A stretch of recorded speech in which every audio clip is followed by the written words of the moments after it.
5 days ago, my son and his wife stood in this very room and told me I had 24 hours to pack my things and leave. This house, the house where I raised him, where his father and I built 32 years of memories, they said it belonged to them now.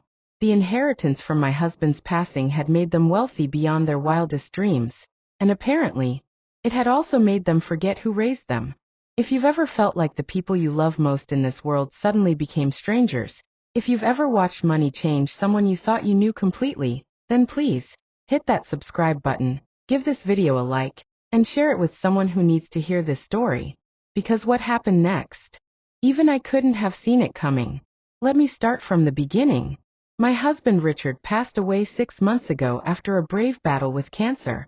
For 43 years, he was my anchor, my best friend, the man who built a successful construction business from nothing but determination and calloused hands. We never had children of our own, but when my sister died in a car accident 15 years ago, we took in her son Michael without hesitation. He was 13 then, angry, grieving, and convinced the world had abandoned him. Richard and I, we poured everything into that boy. We attended every parent-teacher conference, every soccer game, helped him with homework until midnight when he struggled with algebra. Richard taught him to drive stick shift in our old pickup truck, showed him how to swing a hammer properly, how to treat people with dignity regardless of their bank account. When Michael graduated high school, we paid for his college. When he wanted to start his own business, Richard co-signed his first loan. 3 years ago, Michael married Sarah. She seemed sweet at first, polite, well-mannered, always complimenting my cooking and asking about our family photos. But I noticed things. Small things. How she'd roll her eyes when Richard told his old construction stories. How she'd steer conversations toward money whenever we talked about the business. How she gradually started suggesting that maybe Michael deserved a bigger role in the company, a bigger share of the profits. After Richard's diagnosis, those suggestions became demands. Sarah would corner me in the kitchen during family dinners, talking about how Michael had sacrificed his prime earning years to help with the business, how he deserved security for his future family. She was 3 months pregnant then, using that pregnancy like a bargaining chip in conversations about inheritance. The day Richard died, I held his hand as he took his last breath. The funeral was on a Thursday. By Saturday, Sarah was asking about the will reading. The lawyer's office felt cold that day. Mahogany desk, leather chairs that creaked when you moved, the smell of old books and expensive cologne. Michael sat beside Sarah, holding her hand while she was 5 months pregnant by then. I sat across from them, still wearing black, still feeling like I was moving through fog. The lawyer cleared his throat and began reading. Richard's construction business, worth approximately $28 million, would go entirely to Michael. The house we'd lived in for 22 years, valued at $1.2 million, also to Michael. The investment portfolio, the vacation cabin in Colorado, even Richard's vintage car collection. Everything went to the son we'd raised as our own. I received a monthly allowance. $3,000. Enough to rent a small apartment somewhere, buy groceries, maybe take a vacation once a year if I saved carefully. Michael looked uncomfortable, shifting in his chair. But Sarah? Sarah was glowing. She squeezed his hand and whispered something in his ear that made him sit up straighter.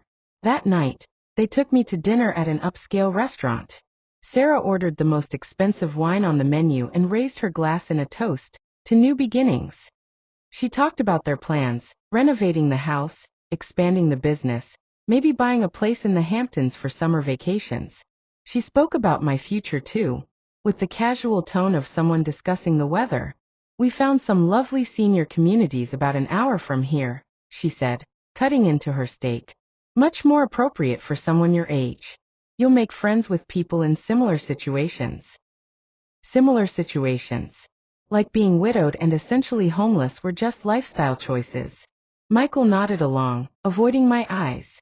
This was the same boy who used to crawl into our bed during thunderstorms, who cried in Richard's arms the day his mother died, who called me Mom, until he was 16 and suddenly decided it wasn't cool anymore.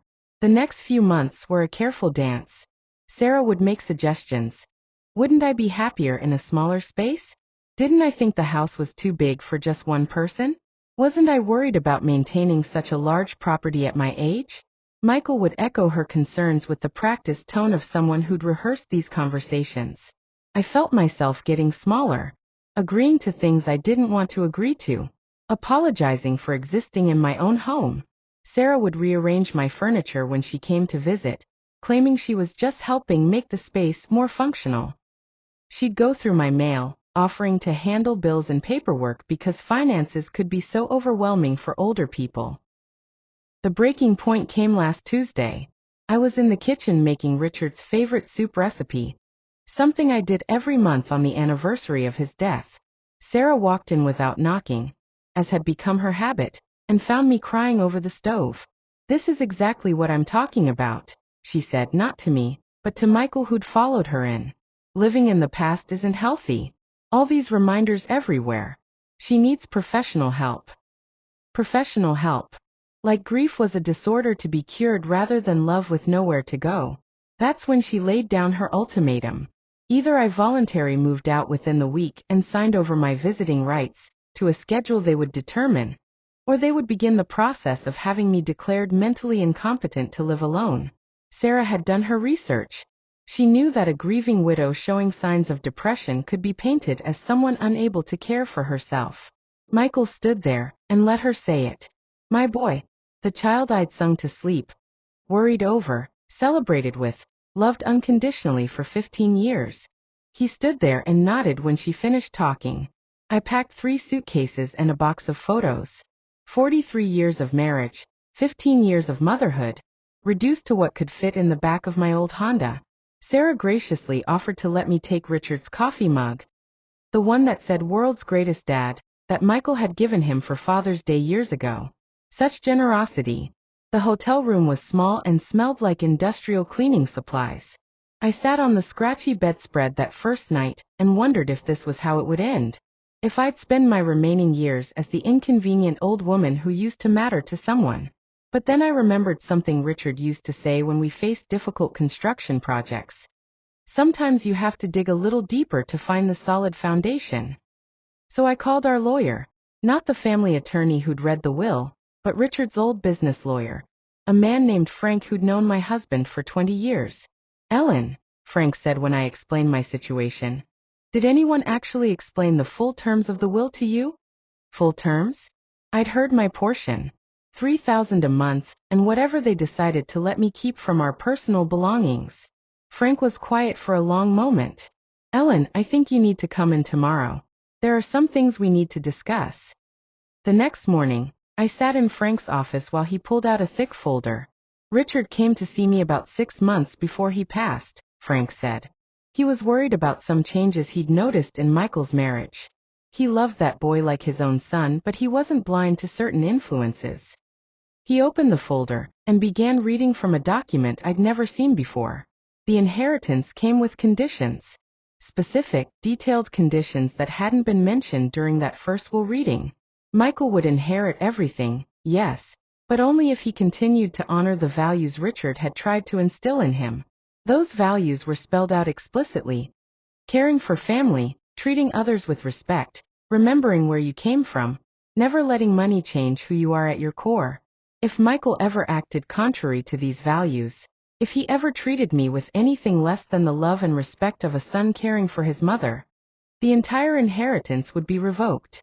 Everything would go to a charitable foundation Richard had established, dedicated to helping families who'd lost parents. But here was the clause that made my heart stop. I was the sole judge of whether those conditions had been met. My word was final. If I ever felt unloved, disrespected, or abandoned by the son we'd raised, I could trigger the clause with a single phone call to Frank's office. Richard had protected me from beyond the grave. The next part still gives me chills. Frank had been trying to reach me for 3 days to schedule this conversation, but Michael and Sarah had been intercepting my mail and monitoring my phone calls. They'd seen Frank's name on caller ID and told him I wasn't available to talk. "Ellen," Frank said, "they have no legal right to isolate you from your own attorney. What they've been doing, the threats, the manipulation, the forced relocation, it's elder abuse. And according to your husband's will, it's grounds for immediate forfeiture of the entire estate." I sat in that office for 2 hours, reading through pages of legal language that all said the same thing. Richard had known exactly what kind of man he'd married, and exactly what kind of woman might try to change the son we'd raised. He'd planned for this possibility with the precision of a master craftsman. That afternoon I called Michael. I told him I was fine, staying with a friend, and that I needed to see him and Sarah the next day to collect some belongings I'd forgotten. Could they meet me at the house around 3 o'clock? They agreed, probably relieved that I was being so reasonable about everything. I spent that evening in my hotel room, calling old friends I hadn't spoken to in months, people Sarah had gradually encouraged me to see less of because they were negative influences, or living in the past. I called Richard's sister in Phoenix, his old business partner, my neighbors from when we first bought the house. I told them everything. Every detail of the past 6 months, every small cruelty, every moment when I'd felt invisible in my own life. The response was immediate and overwhelming. Ellen, why didn't you call us sooner? We knew something was wrong when you stopped returning calls. We've been worried sick about you. By the next morning, I had 15 offers of places to stay, 3 job opportunities from people who needed help with their own businesses, and a dinner invitation for every night of the following month. I'd forgotten what it felt like to be wanted instead of tolerated. At exactly 3 o'clock the next day, I knocked on the front door of my own house. Sarah answered, wearing a designer dress that probably costs more than my monthly allowance. She looked surprised to see me looking composed, clean, and confident instead of the broken woman who'd left 5 days earlier. Ellen, you look well. Come in, come in. Michael's just finishing up some business calls. The house had already changed. Our family photos were gone from the mantelpiece, replaced with modern art that looked expensive but cold. The couch where Richard used to nap on Sunday afternoons had been reupholstered in white leather. Even the smell was different. Candles that cost $50 each instead of the apple cinnamon ones I'd bought at the grocery store for years. Michael came downstairs, adjusting his new watch, a Rolex I noticed. Sarah had wasted no time upgrading their lifestyle. Mom, he said, and for just a moment he sounded like my boy again. How are you settling in? Sarah found some nice places you might like. We made appointments for you to tour them tomorrow. I sat down in Richard's old chair, the one piece of furniture they hadn't changed yet, and folded my hands in my lap. Actually, I said, I need to tell you both something important. I met with Frank yesterday, Richard's business attorney. There are some additional terms in the will that weren't mentioned during the first reading. The temperature in the room seemed to drop 10 degrees. Sarah's smile became fixed, artificial. Michael looked confused. Additional terms? He said. I pulled out the folder Frank had given me and set it on the coffee table between us. Your inheritance comes with conditions, Michael. Your father wanted to make sure that even after he was gone, you'd remember the kind of man he raised you to be. Sarah's hand moved to Michael's arm, her grip tight enough that I could see her knuckles whiten. What kind of conditions? She asked, her voice carefully controlled. I read them the exact language from the will. Every word about honor, respect, family loyalty, and treating others with dignity. Every detail about how the inheritance could be revoked if Michael failed to live up to the values Richard had tried to instill in him. When I finished reading, the silence in the room was deafening. Sarah was the first to speak. That's impossible. We would have been told about conditions like that. You were told about the financial details, I said quietly. But apparently no one thought to mention that your behavior toward me over the past 6 months constitutes a breach of those conditions. Michael's face had gone pale. Mom, we didn't mean, we were just trying to help you transition. By threatening to have me declared mentally incompetent? By isolating me from my friends and attorney? By making me feel like a burden in my own home? Sarah stood up abruptly. This is ridiculous. You can't take away our inheritance because of hurt feelings. Actually, I said, pulling out Frank's business card, I can. With one phone call. Because according to the will, I am the sole judge of whether Michael has honored his father's values. And in case you're wondering, the answer right now would be no. What happened next was like watching a mask slip off someone's face. Sarah began pacing, her careful composure cracking. She started calculating out loud. how much they'd already spent on renovations, the new car payments, the deposit on the summer house, the business investments they'd committed to. "You're being manipulative," she said, turning on me with a fury I'd never seen before. "This is emotional blackmail. You're using our love for you against us." Love. That word hanging in the air like a bitter joke.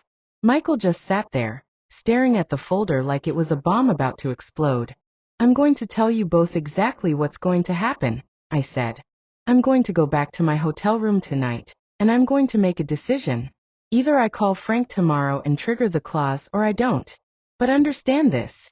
If I don't make that call, it's not because you've convinced me or threatened me or manipulated me. It's because you've actually shown me that the son I raised is still in there somewhere." I stood up and walked toward the door, then turned back. "You have until tomorrow at 5 o'clock to show me who you really are. Not who Sarah thinks you should be. Not who inheriting $33 million has made you think you are. Who you really are. The choice is entirely yours." I left them sitting in that living room with their expensive renovations and their expensive problems, and for the first time in months, I felt like myself again. That night, my phone started ringing at 8 o'clock. Michael, calling every hour until nearly midnight. I didn't answer. Sarah sent text messages, first apologetic, then angry, then desperate. I deleted them without reading most of them. The next morning, I woke up in that hotel room and realized something had changed inside me.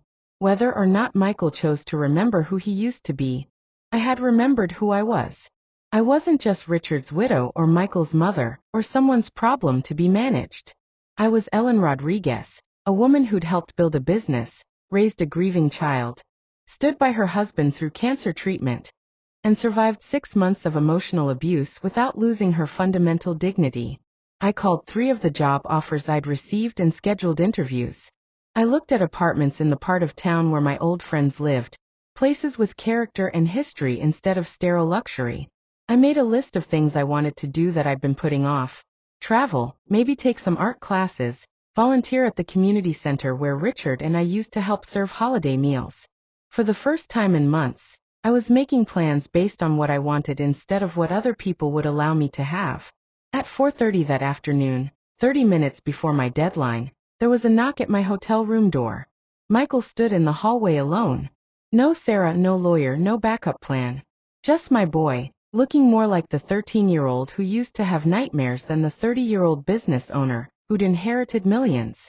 His eyes were red, and his hair was a mess, like he'd been running his hands through it for hours. "Mom," he said, and his voice cracked on the word. "Can I come in?" We sat on that terrible hotel furniture, and for the first time in months, Michael really looked at me. Not through me or around me, but at me. Like I was a person instead of a problem. "I've been up all night," he said, "reading Dad's letters." Letters? He left me letters. One for every year until I turned 50. Frank had them. I was supposed to get one every year on my birthday, but I never. Sarah said it was morbid to keep reading letters from a dead man. Said I needed to move forward. Michael pulled out a worn envelope. This was supposed to be for my birthday next month. But I couldn't wait. He handed me the letter, and I recognized Richard's careful handwriting immediately. "Dear Michael," it began. "If you're reading this, it means you're 28 now, and I hope you're still the good man I raised you to be. I hope you remember that money is a tool, not a master, and that the people who love you aren't valuable because of what they can give you, but because of who they help you become. I hope you're taking care of Ellen. She may not have given birth to you, but she chose to love you every single day when she could have chosen otherwise. That kind of love is rarer than any fortune I could leave you. If you're reading this letter and Ellen is not happy, if she feels forgotten or unwanted or pushed aside, then you're not the man I thought I raised. Fix it, son. Some mistakes can't be undone, but most can be forgiven if the effort to change is real." Michael was crying by the time I finished reading. Real tears, not the careful moisture of someone performing grief. "Mom, I'm so sorry. I got lost. The money, the pressure, Sarah's plans. I forgot who I was supposed to be. I forgot who you are to me. And that's when I knew. This was still my boy. Confused, overwhelmed, led astray, but still my boy. Where's Sarah now?" I asked. Michael's face hardened slightly. Packing. I told her this morning that she could either apologize to you and mean it, or find somewhere else to live. She chose to pack. The next few hours were like watching someone wake up from a long, strange dream. Michael walked through the house pointing out every change Sarah had made, asking if I wanted things put back the way they were. He found the box of family photos she'd hidden in a closet, and spent an hour putting them back on the mantelpiece, telling me stories about each one like he was rediscovering his own history. But the moment that broke my heart wide open was when he pulled Richard's coffee mug out of the kitchen cabinet, the world's greatest dad mug, and filled it with coffee, then set it in its old spot on the breakfast table. I know he's not coming back, Michael said quietly, but maybe his coffee can wait for him anyway. We didn't fix everything that day. Trust, once broken, doesn't heal overnight. But we started. Michael asked me to move back home. Not as a guest or a tenant, but as his mother, as the woman who'd earned her place in that house through 15 years of unconditional love. I said yes, but with conditions of my own. We would both go to counseling, separately and together. He would learn to make decisions based on his own values instead of other people's expectations. And he would read his father's letters, all of them, because the man who wrote them had wisdom that didn't die with him. Sarah moved out that weekend. She left behind the engagement ring, threw it at Michael actually, along with some choice words about missing out on the opportunity of a lifetime. He donated the ring to a charity auction. Said he'd rather it help someone else find real love than remind him of the counterfeit version he'd almost settled for. The divorce was final 3 weeks later. Sarah tried to claim half of Michael's inheritance, but the prenup Richard had insisted on before their marriage held firm. She walked away with exactly what she'd brought to the relationship, her designer clothes and her expensive expectations. Michael and I have dinner together every Sunday now, just like we used to when Richard was alive. We cook together, laugh together, sometimes cry together when we miss him. Michael's reading his father's letters in order now, one each week, and each one seems to help him remember a little more about who he was before money complicated everything. Last month he told me he's thinking about scaling back the business, focusing on projects that matter instead of just ones that pay well. He wants to build homes for families who need them, like his father used to do. But here's what I learned from all of this, and why I wanted to share this story with you. Money doesn't change people. It reveals them. It strips away the social niceties and the polite pretenses, and shows you who someone really is when they think they don't need you anymore. Sarah didn't become a different person when Michael inherited millions. She became more herself, more calculating, more selfish, more willing to discard anyone who stood between her and what she wanted. But Michael? Michael just got lost for a while. The good man was still there, buried under pressure and poor choices, and the intoxication of sudden wealth. It took losing almost everything that mattered to help him find his way back to himself. If you're watching this and you've been betrayed by someone you loved, I want you to know something. Their betrayal says nothing about your worth and everything about their character. You can't control how other people treat you, but you can control how you respond. You can choose to remember who you are even when they forget.